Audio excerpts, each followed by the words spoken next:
Sermon 148 reminds us that if something is inevitable, be patient. Don't try to hasten on certain things, like so many people are trying to hasten on the end times and all that sort of stuff. I don't even know if at the point that this video becomes public that I'll be able to make more videos, not just because of some unforeseen thing that could occur in my life, but in the broader sense of society, that it may not be possible in my country to do such a thing, because these people who want the end times, people look at horrible things that must happen at the end times and they push towards their fulfillment. I mean, this is not entirely what's being talked about in the sermon, because it's more on an individual level about what could be considered little things or great things in the personal life is where it's pointed out. But there'll be greater periods of trials. People in general will be groping about in the dark and will be amazed. They'll drive themselves insane without even drugs. They show that whether it's a country where it's legal or illegal, alcohol and other intoxicants are connected to most of the crime, most of the major mental illness. But see, how does some of this stuff start? This starts by talking about the wandering attention. And when your attention wanders, then you notice stuff that is wrong. And then people start to do that evil. They start to even identify with it. And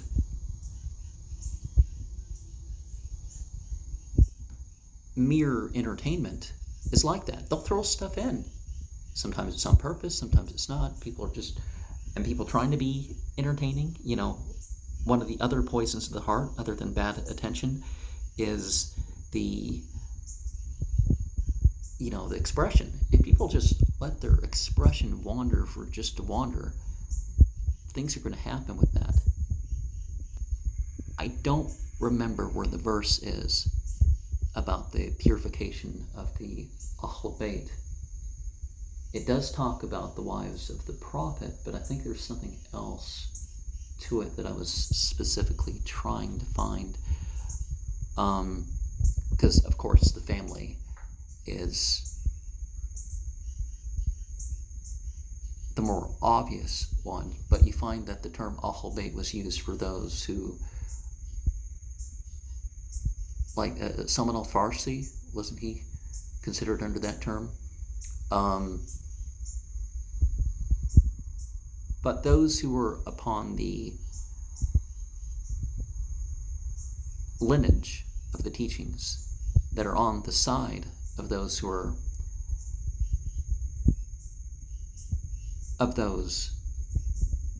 to be purified, will be like torches through what's going to go on in society. And we see a lot of that too, is that so many people in the Islamic community left teaching stuff that ended up being part of why we have certain rights in America or Europe or whatever. And when we act out what is right, then it happens to us that the difficulties become easy. Just like when you work out or actually do a sport or a job or whatever, the physical side of it can become easier when you're stronger. The mental side of certain works, some of that becomes easier. sermon, saying 284 reminds us that when we know better, then the excuses people give us for things will go away. Because obviously you try, and sometimes you can do it.